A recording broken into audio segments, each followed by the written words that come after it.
Now, as the debate on restructuring continues, the Nigerian Governors Forum is waiting to get the position of the House of Representatives on constitutional amendment before taking a final stand. The forum is, however, hopeful that the Speaker of the House of Representatives or his representative would be available to present their position on the matter before the governors. Chairman of the Governors Forum, who is also the Governor of Zamfara State, was at an extraordinary meeting of the forum in Abuja. And the recent outburst of the president's wife on the poor state of facilities at the State House Clinic in Abuja has forced the House of Representatives to launch an investigation into the points raised by Mrs. Aisha Buhari.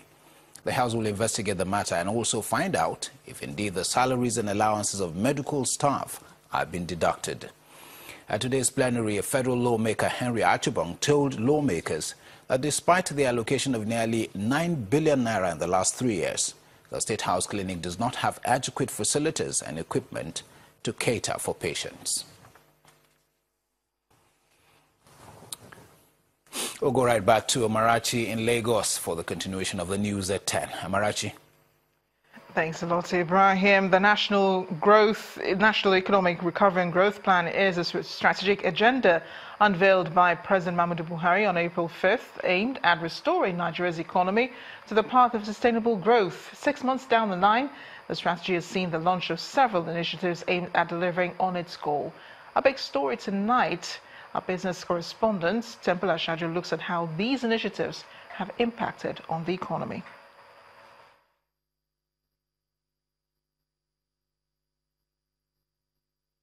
The difference. Nothing tastes like my Indomie.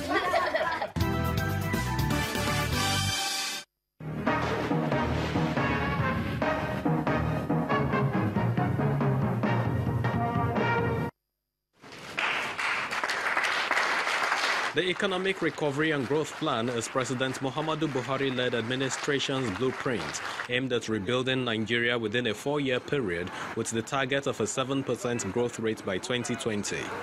To achieve this, the ERGP focuses on 5 key areas: stable macroeconomic environment, agriculture transformation, food security, sufficiency in energy, and improved transportation infrastructure. In realizing these objectives, the federal government in June 2017 moved to enhance the ease of doing business in the country by signing 3 executive orders into law.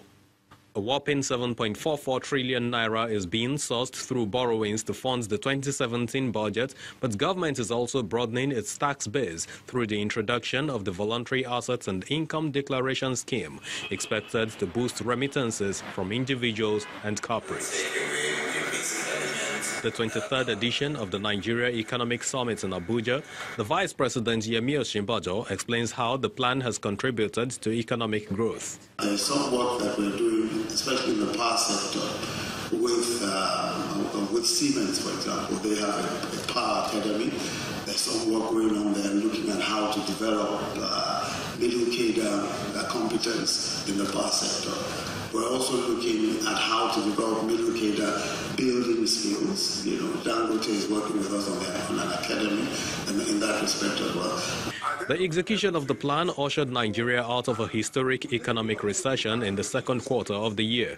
Policymakers are now consolidating on the recovery. We have set up a special implementation unit to ensure effective delivery of the plan, and we've also engaged staff to drive that process. In the coming weeks, we will be running sector-focused Malaysian-style labs. These labs are intended to bring all relevant stakeholders, whether in the public or private sectors. The government is willing to collaborate with the private sector to amplify economic growth, but there are concerns around public-private partnership initiatives. That is quite complex because it is very susceptible to a whole lot of risk, including exchange rate risk and interest rate risk. So these are some of the things that projects and private sector consider in infrastructure. And then when you put all these things together, government maybe sometimes find it very cumbersome, and the reason why some of these have been cancelled in recent times. Part of the roadmap to actualizing the ERGP depends on how much is achieved at this economic summit, as organizers leverage the platform to close up the gaps between access to capital and economic inclusion with relevant engagements. Temple Oshaju, Channels Television News.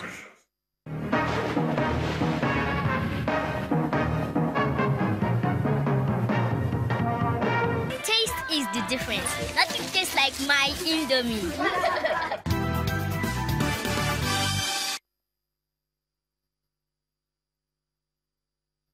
Shell Petroleum Development Company, the SPDC, has organized a 4-day community healthcare program for Asa North Ohajegbema local government area of Imo State. The gesture, according to officials of the oil company, is to maintain commitment to the health and safety of the host communities with the objective of reaching people where they live and work with integrated free medical services.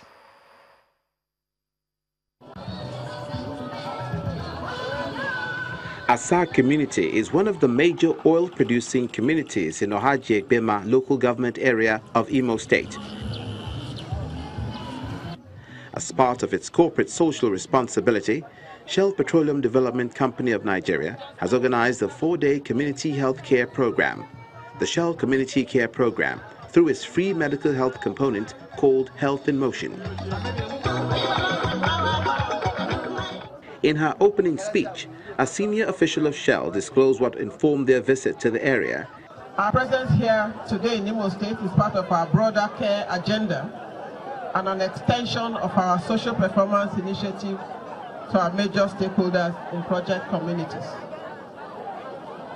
Our Health in Motion program has the key objective of reaching people where they live and work to take integrated quality medical services to their doorsteps. The Manager Regional Community Health of Shell, Dr. Akiwumi Fajala, who led a team of medical practitioners, assured that the free health services being rendered covers a number of health-related issues. We have dental care, dental surgery, optometry services. We are doing cervical cancer screening, including cryotherapy treatment on the spot. We have breast care services and mammography treatment. We have treatment of minor ailments and chronic ailments. The Chief of Staff Operations, Imo State Government, commended the efforts of Shell in abiding by corporate social responsibility. We are happy today, SPDC, that is Shell, has taken cue to this promise of His Excellency, to this program of the government of Imo State, in making sure that health services is provided to the people and for the benefit of the people. And the paramount ruler of Asa community commends Shell Petroleum Development Company of Nigeria for their service to the people of the area. It's a thing of joy that we are seeing a new Shell in Asa. We have never had it before, like this before. Shell Petroleum Development Company disclosed that 4 villages in Asa community, with a total of about 10,000 people, will benefit from the free community health care program for the next 3 days. Shareholders of PZ Cussons Nigeria PLC have unanimously approved a dividend payout of over 1.985 billion naira at a rate of 50 kobo per share. The chairman of PZ Cussons Nigeria PLC, Mr. Kolawole Jamodu, who announced this in Abuja, explained that the dividend payout was approved following the recommendation of the board of directors after considering the 2017 annual report and accounts of the company at its 69th annual general meeting.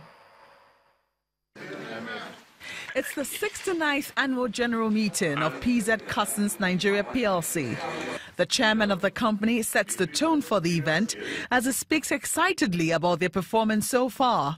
In spite of the very, very stiff competition which continued during the year ended 31st May 2017, our company has once again completed the year with substantially improved earnings. The shareholders applaud the performance of the company for its ability to pay dividends when many other companies are struggling to survive. We are happy with the improvement in our commodities and also the improved training standard of our staff. Our earnings per share was 0.47. But you decide to pay dividend above the earning per share. But this year it rose to 84, and you equally pay us the same dividend. We want to appreciate you. With the announcement of the 50 kobo per share dividend, the chairman of the company and the chief executive officer promised to ensure continuous payment of dividends through the introduction of new services and products. We are putting to the market and introducing a measure that will save the energy. We made an announcement in the annual report with respect to our changing our electrical goods, our fridges and freezers into energy saving. So this, our higher thermocool brand is now saving the consumer over 30% in energy versus a year ago. As a market leader with an array of household products, the planned introduction of energy-saving refrigerators and air conditioning systems will no doubt excite shareholders who look forward to smiling to the bank year in, year out, as PZ Cussons Nigeria PLC continues to create sustainable value for all. The chairman and chief executive officer of First Bank PLC, Mrs. Ibukun Awoshika, is advocating entrepreneurial skills in the Nigeria education curriculum in order to reduce unemployment. Mrs. Awoshika, who spoke on the sidelines of a dinner party organized by the bank in the ongoing Nigeria Economic Summit in Abuja, criticized the existing education system, which places more emphasis on certification than skills.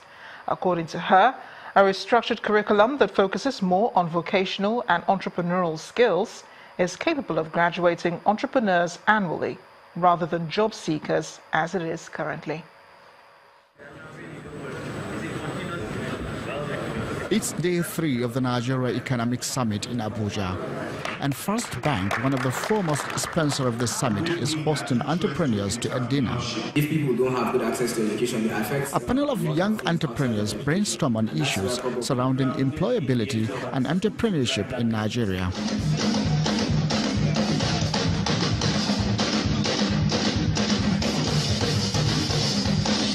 A little music and stage performance to relax with. On the sideline of the event, the chairman of First Bank advocates the need to restructure Nigeria's education system to emphasize entrepreneurship. What we have as a situation in terms of dealing with employability and enterprise, where the young people are concerned, is a national issue.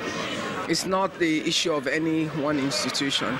It's an issue from the conversation that involves our educational system, that involves our ability to reorganize our whole economic system in a way that the focus on certificates and all of that is de-emphasized. Other officials of the bank also highlight what First Bank is doing to encourage entrepreneurship. If there's any bank that engages the youth, I think First Bank stands in the forefront. We're constantly engaging them, constantly enlightening them, constantly creating that awareness in them to know that, look, you don't have to seek for employment to make a living. You need to start thinking of what you're going to do for yourself that will benefit the society. We have committed towards, improving the lot of that sector. We believe that the SME sector is a major engine of growth for any economy, and Nigeria is not an exception. According to the National Bureau of Statistics, over 45% of Nigeria's population are unemployed as of the third quarter of 2016. Hence the urgent need to address this challenge once and for all. Still ahead on the news at 10, Abia Warriors appoints Brazilian coach Rafael Everton as new manager for the upcoming Nigeria League season. That's on Sports News. Stay with us.